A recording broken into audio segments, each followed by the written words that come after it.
দুদিন পর 25শে ডিসেম্বর আমাদের বিবেক বিকাশের পিকনিক। তার আগে মাঠ পরিষ্কার চলছে। কাল সকাল হলেই পিকনিক, আজ রাতে সমস্ত আনাজ কাটাকাটি হচ্ছে। সব জিনিসপাতিও এনে মজুত করা হয়েছে এবং আমাদের যিনি রান্না করবেন তাপসবাবু, উনি আমাদের আনাজ কাটায় সহযোগিতা করছেন। ওনার পেঁয়াজ কাটার স্পিড আমাদের সবাইকে অবাক করে দিয়েছে। সব কাজ আমাদের কমপ্লিট, সব আনাজ কাটা হয়ে গেছে, সব রাখা আছে।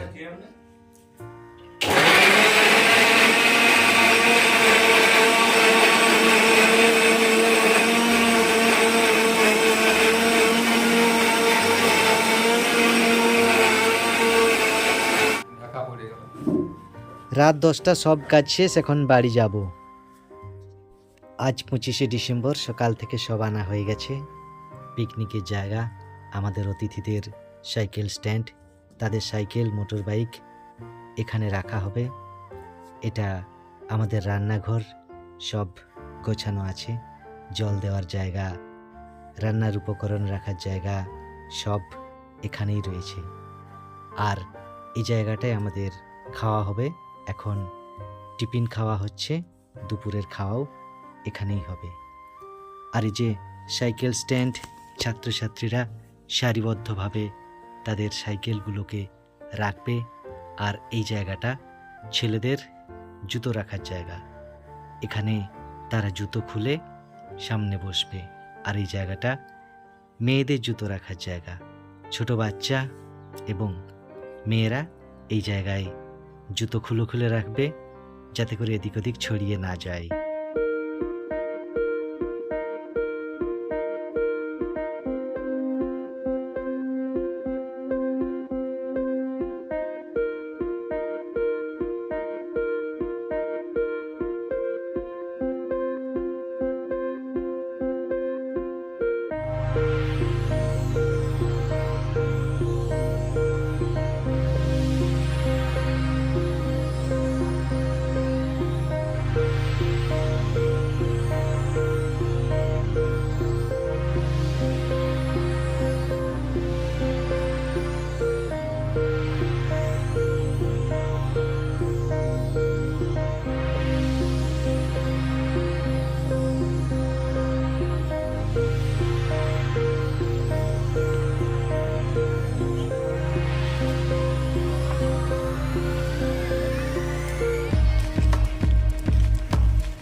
জয়ন্ত বাবু, আমাদের অঞ্চলের সভাপতি মহাশয়, উনি আজ 25শে ডিসেম্বর সান্তা ক্লসের মতো আমাদের সমস্ত ছেলে মেয়ের জন্য একটা করে কেকের ব্যবস্থা করেছেন।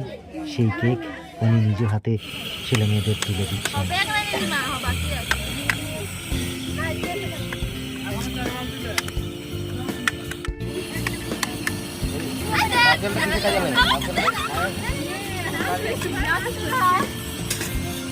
মানব দেহে আয়োডিনের অভাবে কি রোগ হয়?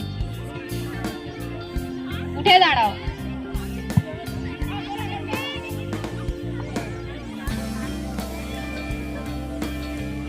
গোইটার বা গলগণ্ড। Right answer.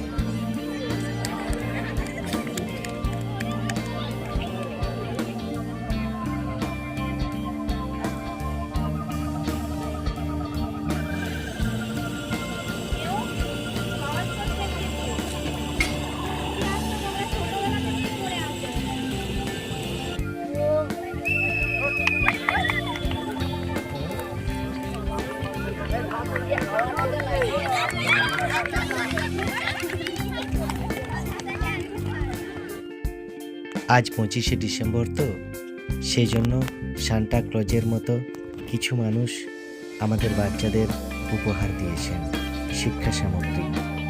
যেমন মধুপুরের একমাত্র বই দোকানি অলয় দেবসিংহ মহাশয়, উনি বাচ্চাদের উপহার দিয়েছেন। তেমনি আমাদের এলাকার রেল কর্মচারী সমীর ভাই, উনিও বাচ্চাদেরকে উপহার এনে দিয়েছেন।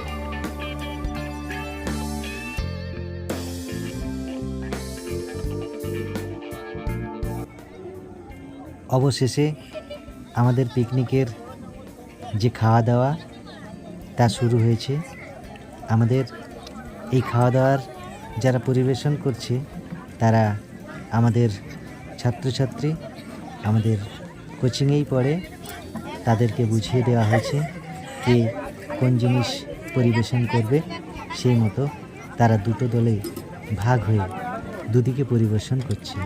তাদের সঙ্গে আমাদের কোচিংয়ের যারা শিক্ষক মশাই রয়েছেন তারাও সহযোগিতা করছেন, তাদেরকে কি করতে হবে তা বলে দিচ্ছে। সকলের সহযোগিতায় আমাদের ছাত্রছাত্রীরা, অভিভাবক এবং অন্যান্য যারা উপস্থিত রয়েছেন সকলেই কিন্তু সুন্দরভাবে খাওয়া দাওয়া করছে।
খাওয়া দাওয়ার পর ছেলে মেয়েদের নোংরা ফেলার জন্য অঞ্চল থেকে এই গাড়িটা আমরা নিয়ে এসেছি। সকলেই পরপর এই গাড়িটাতে তাদের খাওয়া দাওয়ার অবশিষ্টাংশ, খালি পাতা এগুলো ফেলছে।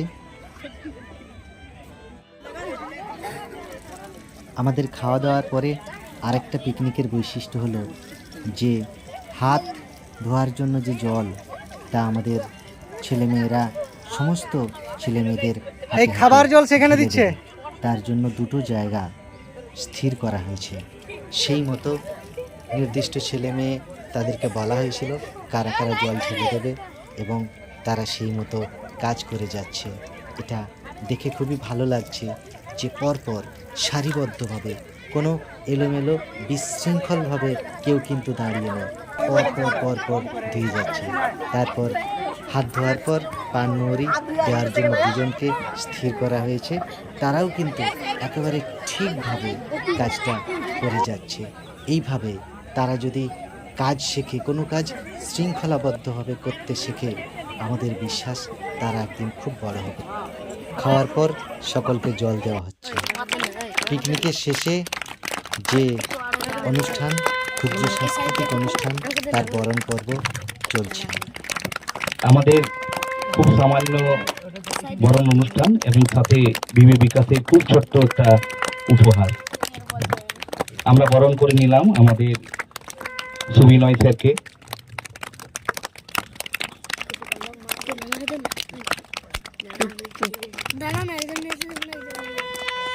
আমরা বরণ করে নিচ্ছি বিবেক বিকাশের প্রধান শিক্ষক মাননীয় ধনঞ্জয় দেবসিংহ মহোদয়কে।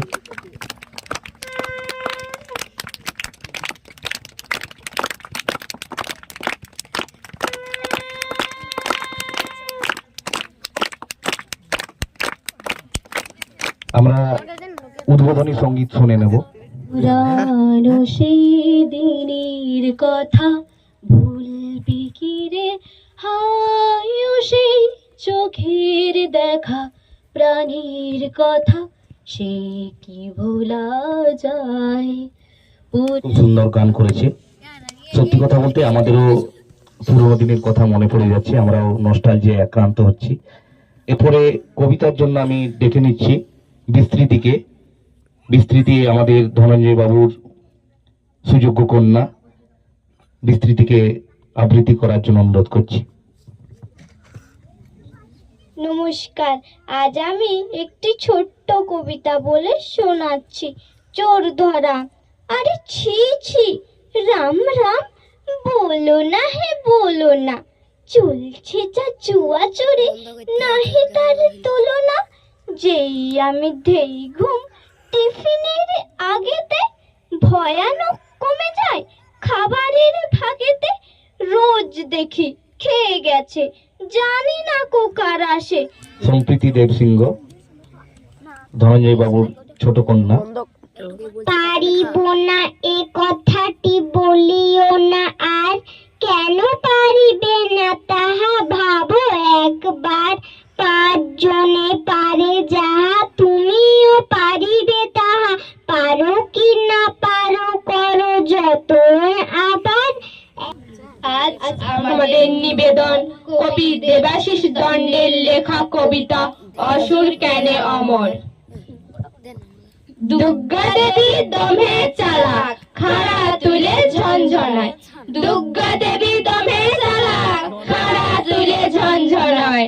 মারবো মারবো করিয়ে, তবে অসুরটাকে মারবে নাই। পাবলিক তাতেই খুশি, পাবলিক তাতেই খুশি। মধুপুরের সম্মানীয় অধিবাসী বৃন্দ, মঞ্চের বাম দিকে চেয়ারে রয়েছেন, কেউ বসে রয়েছেন, এবং সর্বোপরি তোমরা যারা আজকের এই অনুষ্ঠানের প্রাণ স্পন্দন, যাদেরকে দেখার জন্যই মূলত আজকে আসা। তোমাদের সম্পর্কে অনেক কিছু শুনেছি এতদিন পর্যন্ত। তোমাদের স্যারেদের কাছে খুব ইচ্ছে ছিল একবার সামনে থেকে তোমাদের দেখার, তোমাদের বোঝার। অভিভাবকদের একটা কথা বলার, বিবেক বিকাশের প্রতি আপনারা সবাই আস্থা রাখুন, ওদের কর্মকাণ্ডের প্রতি আপনারা ওদের হৃদয় থেকে বিশ্বাস করুন। আপনাদের ছেলে মেয়েদের মঙ্গল হবেই, আপনাদের ছেলে মেয়েরা একটা ভালো মানুষ হতে পারবে। আর তোমাদের ছোট ছোট ছেলে মেয়েদের একটাই কথা বলি, স্যারেরা যেভাবে বলছেন, কোনো তর্ক নয়, কোনো বোধ নয়, অন্য কোনো কথা নয়, স্যারেরা যেভাবে বলছেন, যে পথে তোমাদের এগোতে বলছেন, সেই পথ ধরেই এগিয়ে চলো। পথভ্রষ্ট হবে না, নিজের লক্ষ্যে পৌঁছতে পারবে। সবাই ভালো থেকো, আপনারা সবাই ভালো থাকুন। সবাইকে বড়দিনের শুভেচ্ছা, ভালোবাসা, বড়দের শ্রদ্ধা জানিয়ে আমার বক্তব্য শেষ করলাম। নমস্কার।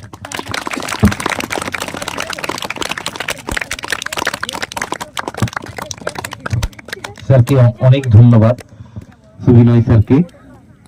স্যার অনেক কথাই বলেছেন, তো ওনার কাছ থেকে আমরা কিছু কথা শুনে নেব।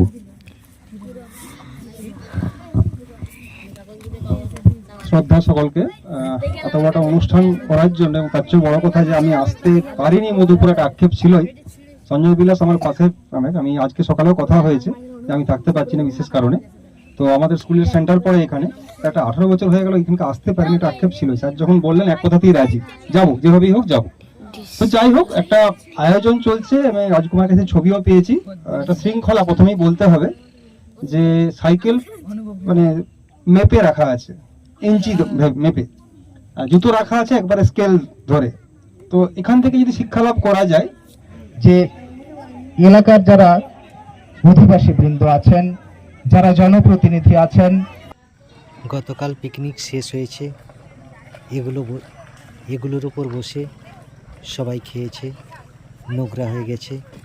আজ এগুলো আমাদের গুড়াই খালে ধোয়া হচ্ছে। কাল থেকে তো আবার কোচিং শুরু হবে। ধোয়ার পর বিশ্বজিৎ স্যারেদের বাড়িতে মেলা আছে।